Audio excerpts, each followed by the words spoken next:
Hi, everyone. This is the SEBA call for May 21st, 2019. We have two items on the agenda currently. One is a report from the Certification Brigade on their switch certification test plan, and another is a discussion of the multicast design. Do we have Sriju or Timothy there? Yeah, I'm here. Sriju. Okay. And would you guys like to present? Can I transfer you presentation rights? Yes, please.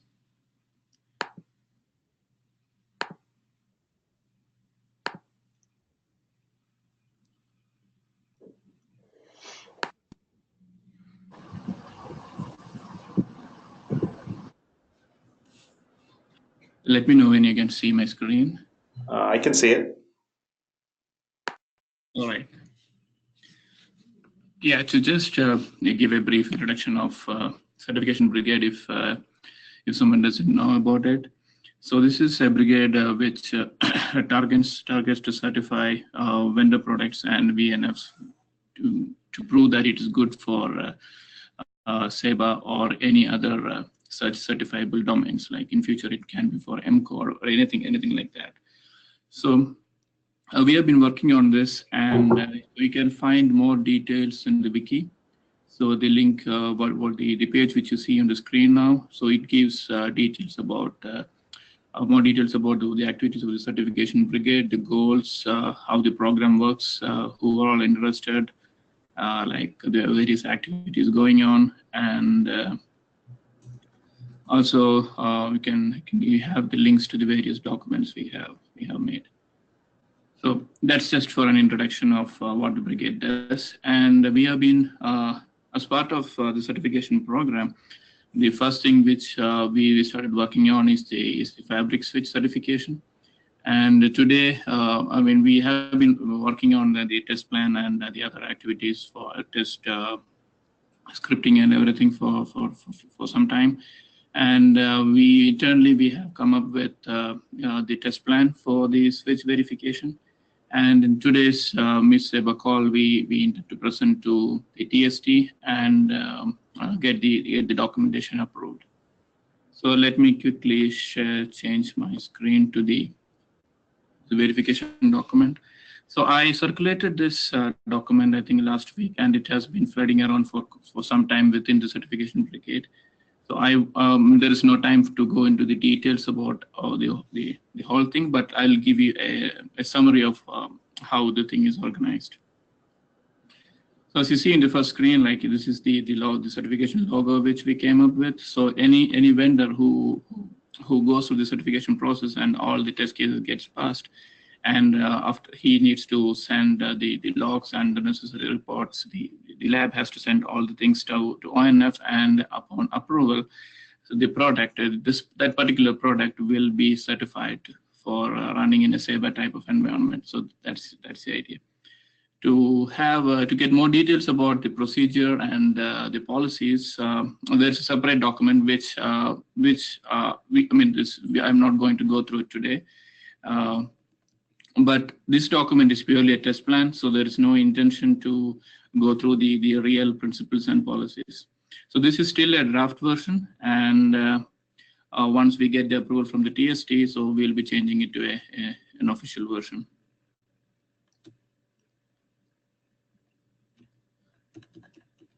So this just gives an introduction about what the Certification Brigade does, and this document is owned by the Brigade. And this is the purpose and scope. So this is an agreement from the community that we all agree on the guidelines and the procedures mentioned in the document. And also to start with, all the test cases, we concentrate more on the open flow and the OFTPA based switches, and where ONOS is the controller. So in future, we plan to make it very generic so that there is no dependency whether it is a Broadcom-based chips or OpenFlow, or maybe when we have P4 in the future. So there's a plan for future development to make it agnostics to all that. But this document is purely based upon OpenFlow and OFTP drivers. Let me skip that. So yeah. Is there any question? All right. So let me continue. So going through the test methodology. So how the test plan is, or the test procedure progress is through a step-by-step approach, adding more complexities. And to start with, we have the prerequisites, which mentions about loading the network operating system, and then the driver support. So like it includes the on-host drivers and the OpenFlow, the OFTP drivers, which goes on the switch. So these are prerequisites. So it's not really the test cases. And if the vendor has any specific drivers, then he's also expected to give all the details about the versions, how to load it, and also assist the ACL if it deviates from any of the standard procedures we use for, say, loading ONL. And yeah, to have the ONL certification is it's not mandatory, but it is recommended. So then we move on to the OpenFlow functional test. So this section, what it does is, what SEBA does for a fabric switch is configure certain flows. So before we put the switch into the real SEBA port, so we want to make sure that the switch is able to handle these flows. So there is no need of having a whole port for running these test cases. So these test cases, what we have, we are doing it through the OF test framework, so which was already used by the OpenFlow conformance test team. So we made a lot of changes to that and added a lot of test cases to verify that all the flows which SEBA is likely to configure on your switch works. And we always test it with data flows, which again is done through the OF test framework itself. So each section will have like a test topology and a prerequisite, and then the list of test cases. I'm not going through the details of test cases, but these are like a basic OpenFlow test cases and the flows which SEBA is likely to configure on the switch. And again, this is not an OpenFlow conformance suite, so I mean it's expected that the switch is conformant to that. So I'll just go through a lot of these. I mean, there are a few test cases which are not really done by OpenFlow relevant to SEBA, like the routing and everything, but we have just added it so that it's kind of a sanity as well. And then let me quickly go through it. And we have scripted all these test cases, so I'll come to that in the later stage. So once the functional test is done, what we do is an SDN controller integration test to make sure that the switch, the on-host drivers which the vendor has provided us can successfully talk to the OFTP drivers or OF agent and convert the same into the proper Broadcom calls or into the chipsets. So we do a basic test by configuring a VLAN cross connect from on-host, and then we verify with traffic that the cross connect is indeed configured with the proper group entries and the flow tables, just to make sure. I mean, this confirms that yes, the controller and the switch can talk to each other, and the switch can successfully configure flows on the switch. So the controller can successfully configure the flows on the switch. Then we move on to the operational test cases. So what we felt like on a the switch is subjected to a lot of operational scenarios in the real field, which can be as simple as pulling a cable and putting it back, or flapping it, flapping an interface, maybe rebooting the device, restarting the OpenFlow agent, stuff like that. And there are certain expectations on the switch after all these tests are done. So this test section captures all that. So there are few test cases which needs on-host controller also along with it, like reboot case and stuff like that, because the OF test which sends the control flow, the OpenFlow packets to the switch is not really a controller, right? It just simulates the packet and it creates the packet and sends it. So after reboot, I mean, you're not going to get anything unless you have a controller. So the scripts actually takes care of all that. Configuring the OpenFlow agent to listen to the corresponding ports and everything. So there should not be anything to worry about when you run it. So these are the few cases which takes care of all the operational cases like reboot, port flap, configure the flows first, then bring up the interfaces. So all that we could think about which could happen in the real field with respect to the switch. And then once this is done, we proceed into the scalability test. Like SEBA, it's supposed to be run on a highly scaled environment where you have thousands of subscribers. So thousands of subscribers, and if you have a lot of SVLANs, that means a lot of VLAN cross connects. So based upon some logic, like with if you go with the XGS PON, where 1:64 split is mandatory, and so in the worst case, each of those subscribers are assigned an SVLAN. So for each PON port, there will be 64 VLAN cross connect, which is highly unlikely because we have only 4,000 VLANs. So based upon some logic, we came up to test with the scalability numbers, and so that's what this section covers, where we configure 64 VLAN cross connects per port. We have three that we use. Port number 1, 2, 3 on the fabric switch, and we configure around 64 VLAN cross connect flows on it, and then verify the same with traffic. So that's what, and then we do some operations on top of that to make sure that switch is stable. There are no stability issues with the switch and stuff. And also we simulate some control packets and to make sure that the switch is able to handle a bulk of packeting events. So that's what is, those are the type of test cases which we do in the scalability section. Then once all this is done, we do the real port test. So this is only for the real port test. You need the whole SEBA BOM. So once all the scalability, functional, and everything passes, then we move on to the SEBA port test cases. Again, this test document is not intended to show how the port is brought up. So there are only just links for the ACL engineer to bring up the port, and it's expected the ACL engineer who knows how to bring up the port, and he has the basic troubleshooting skills on that.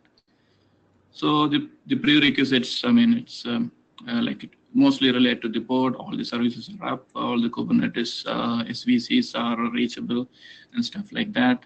Configuring the BNG server, configuring the EAP or the settings and everything. So the test topology, this is the same, like there's nothing different. I just used a different picture to show the compute and everything, and which is part of the Kubernetes cluster. So then we pretty much run the pod regression test, and with some additional test cases like switch reboot and stuff like that.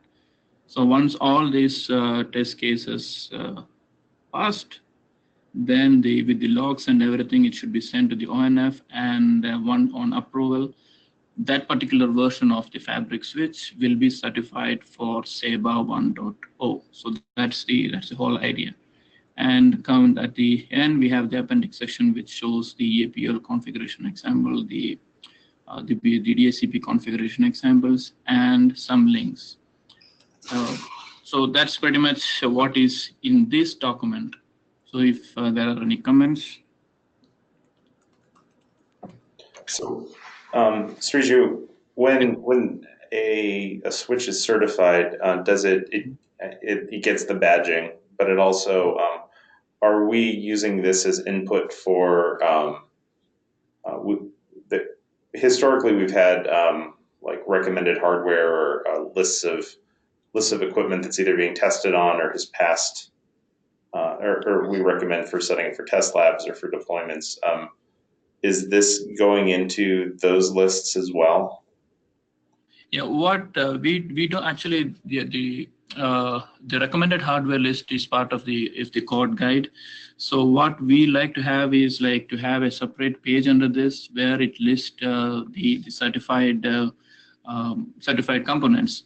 So I think the best approach would be to not have anything in the guide, but to provide a link under the certification brigade, which will list all the vendors who are certified. Okay, that sounds reasonable. And then the BOM would be more generic in the guide. Yeah, the BOM will be more generic, yes. Okay. Is there a process for somebody who is wanting to get their piece of hardware certified? Do they contact the certification brigade? What's the process to get started? Yeah, let me come back to this. So all the process. So we have captured under this the policy and procedure manual, which details how the program runs, what needs to be done to certify your product, what are the requirements from the certification labs. So it has good details on all the procedures and policies. And yeah, Timothy, you might be a better person to handle those questions. Yeah, we're going to take that. This is Tim from the UNHIL. We're going to take that through one more run, but we have basically I would call that the skeleton. It just needs a couple of things to be smoothed out of how you go about and get certified. They can definitely, for a switch vendor looking to be done, they can definitely contact the certification brigade. We're working on getting labs up and running through that policy and clearly documenting all that stuff. We've had it out for a while, so I think it's just a matter of putting the shine on it. Yeah. On a high level, Zach, it will be working something like this. So the ACL, once he proves that he has all the requirements to run the SEBA test by running the sample test, and I mean by pretty much running all the test cases and all the pod level test cases by himself, to prove that he has the capability of running and troubleshooting the SEBA 1.0 related stuff. So once that is done, the same will be listed under the ACL list under the certification brigade wiki. So any vendor can directly approach the ACL, and then they can work between themselves on what needs to be tested, what are the information of the vendor information it needs to be collected, and all the pricing or whatever it is. So most of the activities then goes between the ACL and the vendor. And finally, ACL runs the test cases, submits the reports and the logs to the ONF, and once it gets approved, the vendor is certified for this particular certification domain. That's how the summary. So more details we can once, like Tim mentioned, once we finalize this, we can have another session which we go through this document once more.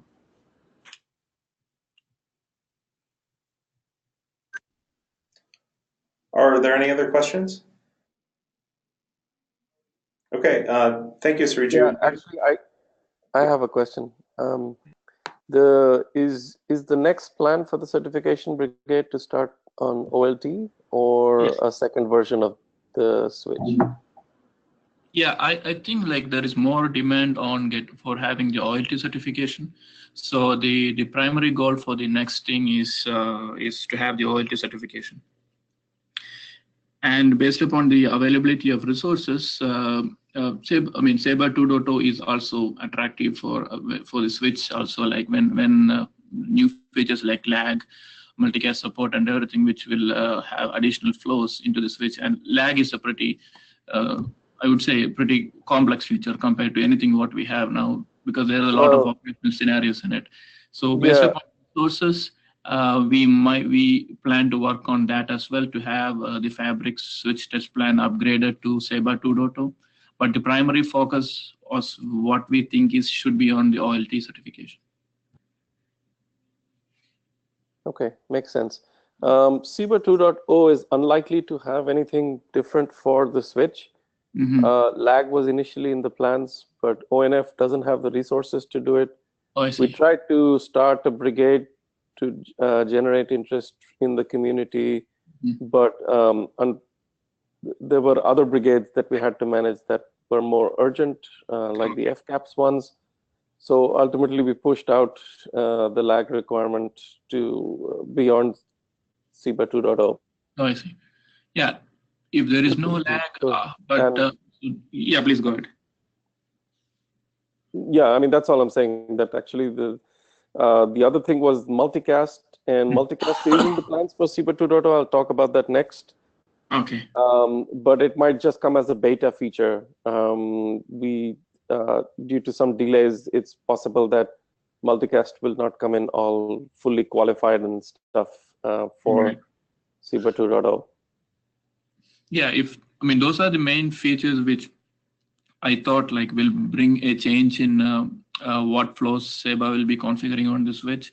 So if there are no changes, there is nothing else to be done on the switch. So Yeah, we the will OLT concentrate on the certification is probably a lot more involved and much more necessary at this point. Yeah. To generate interest in the OLT certification kind of complements the ONU certification as well, because we need both of them to verify the OLT you need and ONU. Otherwise, I'm not sure if there is any test tools are available. For sure. Like yeah. But the current BOM actually has a set of ONUs that currently work with the OLT that we use. So it's a good start from there, and then we can continue. Yeah. So right now, what I'm working on is kind of finding a gap analysis based upon the FCAPS documents, making a spreadsheet actually on then what is supported, mapping it to a Jira ticket, so that will be like our starting point to start work on the OLT. That's great. Yeah. Thank you. Very nice work from the certification brigade. Thank you, sir. Yeah, Zach, if there are no other questions, that's it from our side. Okay, thank you, Sriju and Timothy. The next item on the on our schedule was some review of the multicast that Saurav was going to do. Saurav, can I transfer presentation rights to you? Please.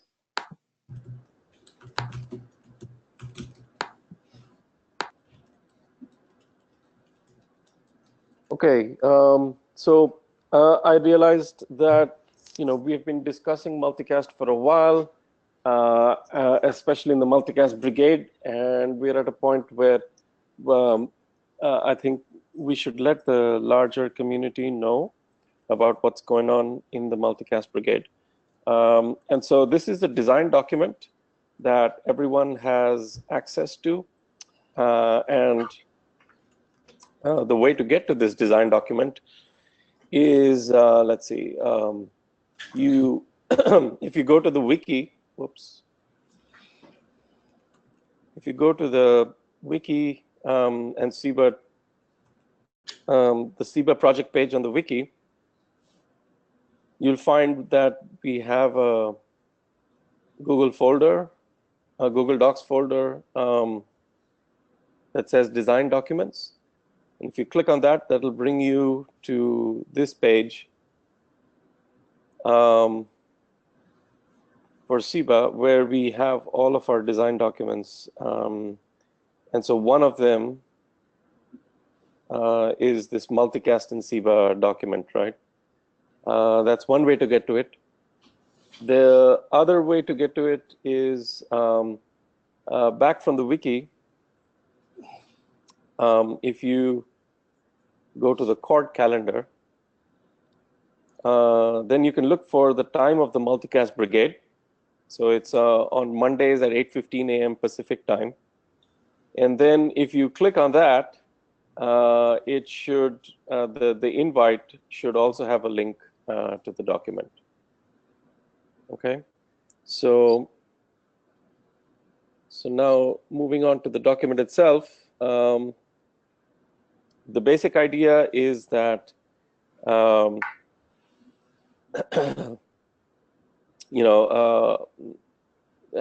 the residences, you'll be sending out IGMP joins for every time, say this is for multicast IPTV, and let's say you're flipping channels at home. So every channel flip results in an IGMP join for that particular multicast group or multicast IP address. And that makes its way through the ONU, through the pond to the OLT, at which point it gets trapped. The join message gets trapped to ONOS, the controller via Volta, and then there is a set of applications that go ahead and process that join message. Well, the main application that processes it is the Igmp proxy application. Its job is to determine which channel the subscriber is asking for, and configure the multicast store in the ONOS applications that here's a new sync for a particular multicast group. Okay, and then once it's done that, its job is to send that packet out either from the OLT or from the aggregation switch upstream to the BNG. Okay, it doesn't do that for every join that it gets, but there are certain circumstances, and I'll explain that in a second. There are certain circumstances in which that Igmp proxy does in fact need to send that join back out towards the BNG, because it is ultimately the BNG that sends the PIM request to the multicast server that is sitting upstream from the BNG. So if that channel, for example, say somebody is watching a channel that nobody at that time has requested, nobody's watching that channel in this pod, then somebody has to tell the multicast server upstream, hey, go ahead and send that multicast stream. So that job is the BNG's. But for the BNG to do that, it needs to get the join from the pod. Okay, so that's why, under certain circumstances, that Igmp proxy application running on top of ONOS needs to send out that Igmp join message. Now there are two ways that decision can be made. Okay, one is if you assume that you're working on a SEBA pod and you have pod level, so where in the SEBA pod today, both the OLT and the aggregation switch are under SDN control. Okay, so one way to think about it, if you do it on a pod level, if the join that you get from a particular subscriber is the first for their entire pod, then that means that that join should make its way to the BNG for the BNG to make the request upstream to the multicast server. Okay, so it's the first of the pod, assuming that the entire pod is under SDN control. Okay, the same thing happens with leaves. If the leave is the last, so when you're done watching the channel, eventually you're going to get an Igmp leave, and if the leave is the last one in the pod, okay, then there is no need for that multicast stream to come from the upstream multicast server anymore. And therefore, that leave should make its way to the BNG, and then the BNG will send its similar PIM message to stop the multicast server from sending the stream towards this pod. Okay, so these are happening on an entire pod level. Okay. But there are also versions of the pod where you can imagine that the OLT is under SDN control, but the aggregation switch is not. Okay, and at that point,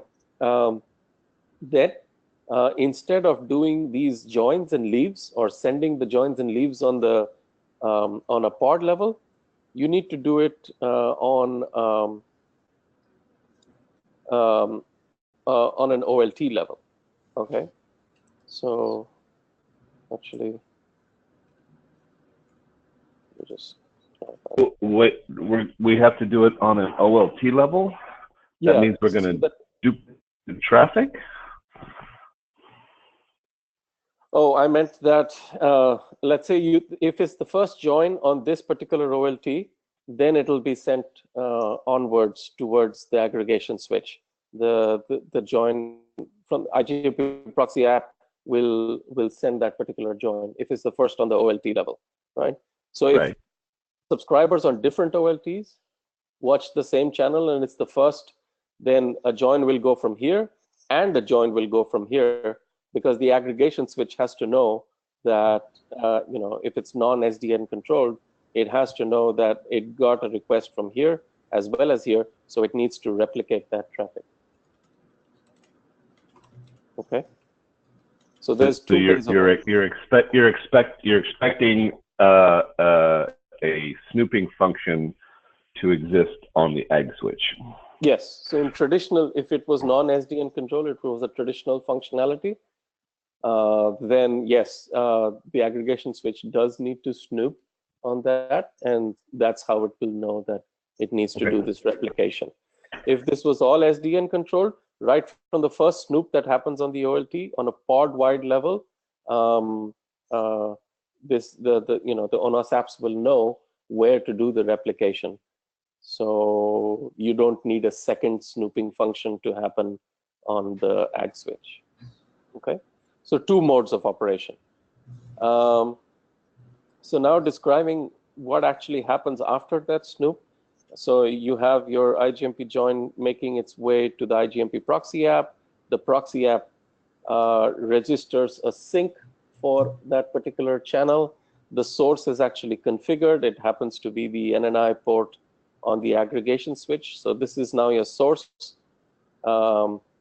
This is the source point, connect point, so to speak, inside the pod.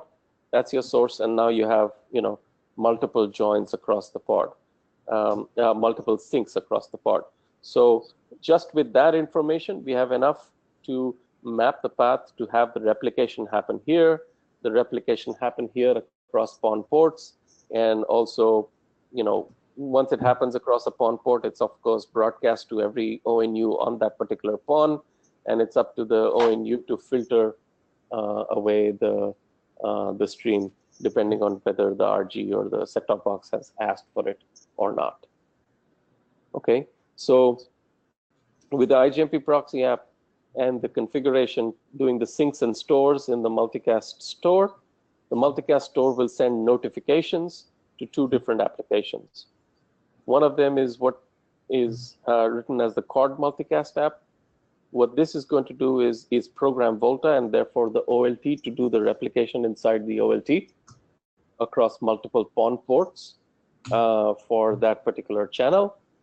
And similarly, the application that manages the aggregation switch does the replication for that channel across multiple OLTs.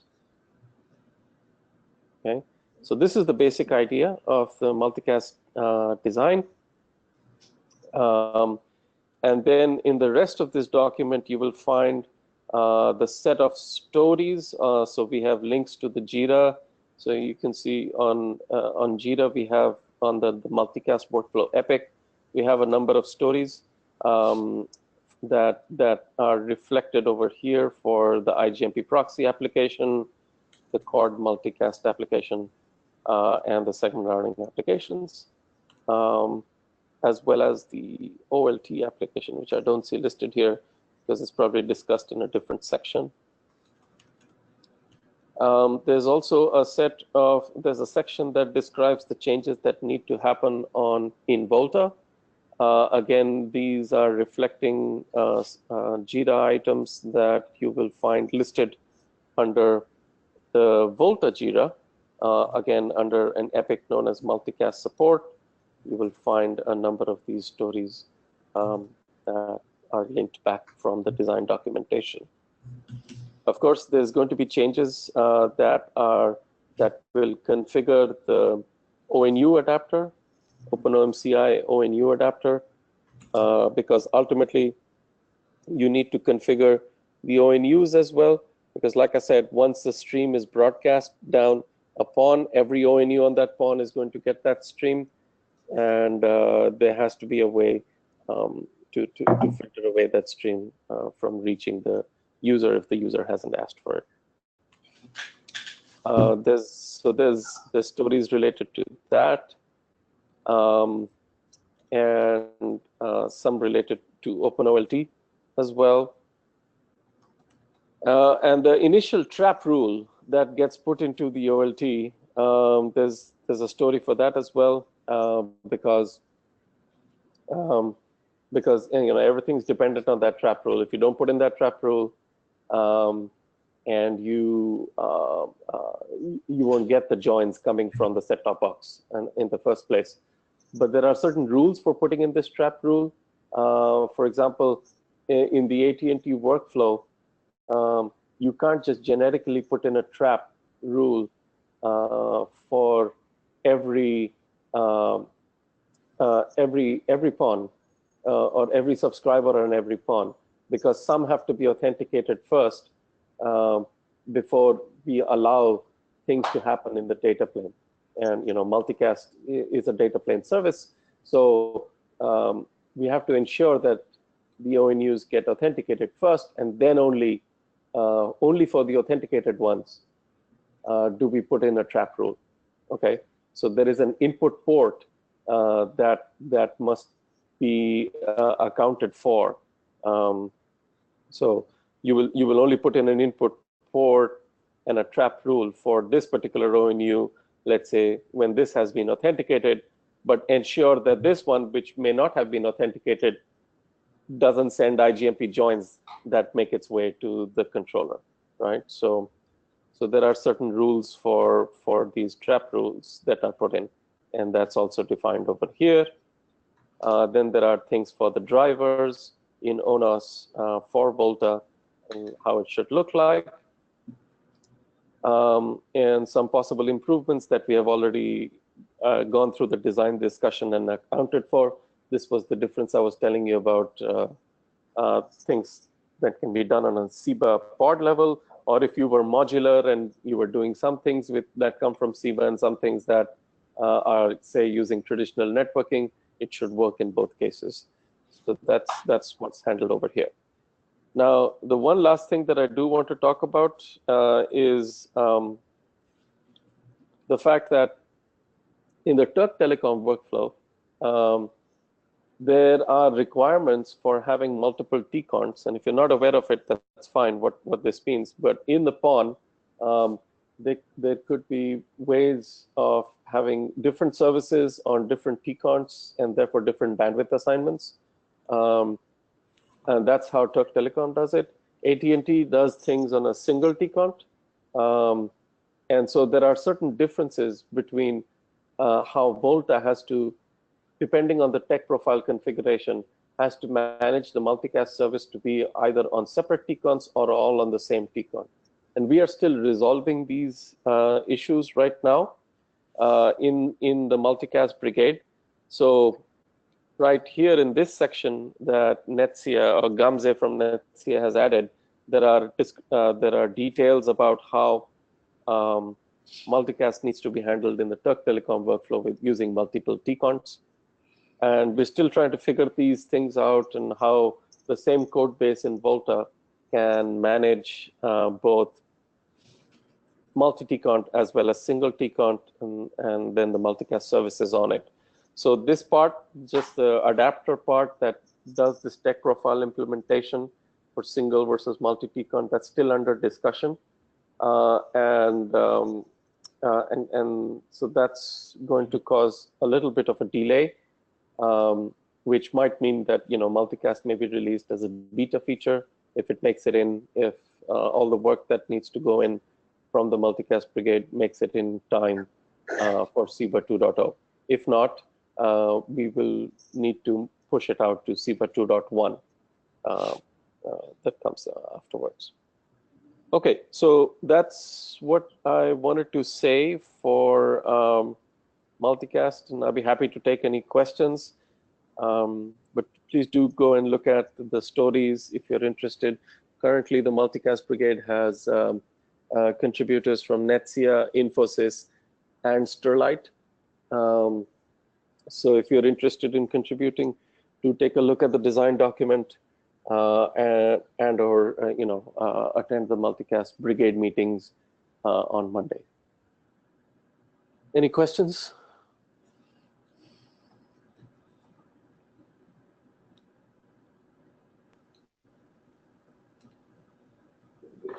Just a clarification on the technology. Thank you, Zach. Yeah. Can you hear me, Sarah?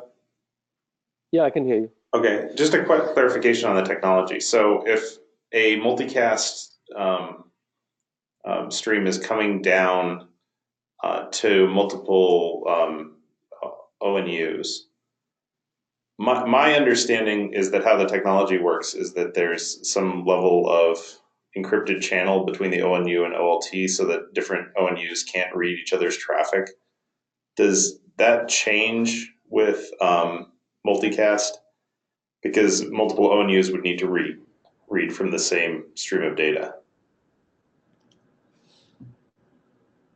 Or am I misunderstanding, or is my understanding the technology flawed?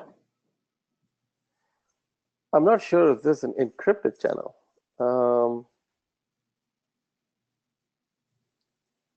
So if a multicast stream comes down to the OLT and there are multiple PON ports, right? So there is one level of replication over here. But downstream in a PON, everything is broadcast, right?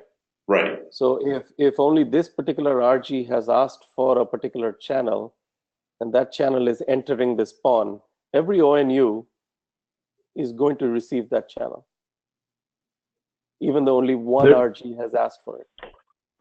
I don't think that there's anything in the PON technology that is going to encrypt from ONT to ONT.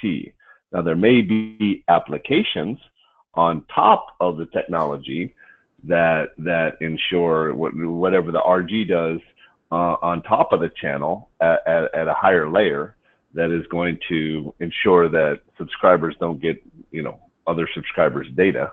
But the technology itself, it's broadcast. I mean, everybody sees everything on the PON,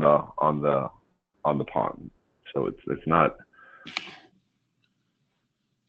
Oh, okay. This is Les from Taubes. Yeah, that's correct. All of the multicast is sent down the shared multicast gem, and the individual RGs can listen to it. There is actually a proposal in the standards bodies for encryption of the multicast channel, but that was mostly for a particular vendor who wanted to protect their sports channels. But as far as I know, it's not widely implemented. So in general, it will be sent down the multicast gem, and it would not be encrypted. Okay, thanks. That helps. But Saurabh, can we also assume that only if a particular subscriber has paid for these services, only this corresponding multicast gem will be pushed onto him only then? Otherwise, he'll be getting some other tech profile configurations. In such a case, he may not be. He will still get it because it's a broadcast. Yeah, no, they will still get it. Yeah, well, but in the ONT, right? Mm-hmm. So it varies by vendors, but what I've seen most often is that there'll be a separate multicast VLAN, and the people who do not subscribe to the service will not have that multicast VLAN placed onto their ONT, and so essentially they wouldn't have access to it. It would, it appears just like all the traffic, encrypted or not encrypted, appears at the ONT ingress. They would not gain access to it because that VLAN would not be placed onto that ONU. Additionally, secondly, the user has to do a join, and the ONT, even if it was that VLAN was placed on the ONU, you still have to get a join before it would come out the backside of the ONU. But the typical methodology for doing that is that there's a separate multicast VLAN, and only that multicast VLAN is placed on users who have the IPTV service.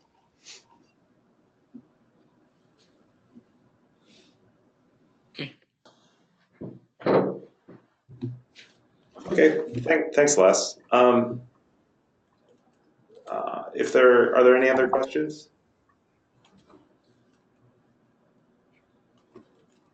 Okay, thanks, Saurav. We don't have any other topics for this meeting, so I'm going to give people some time back.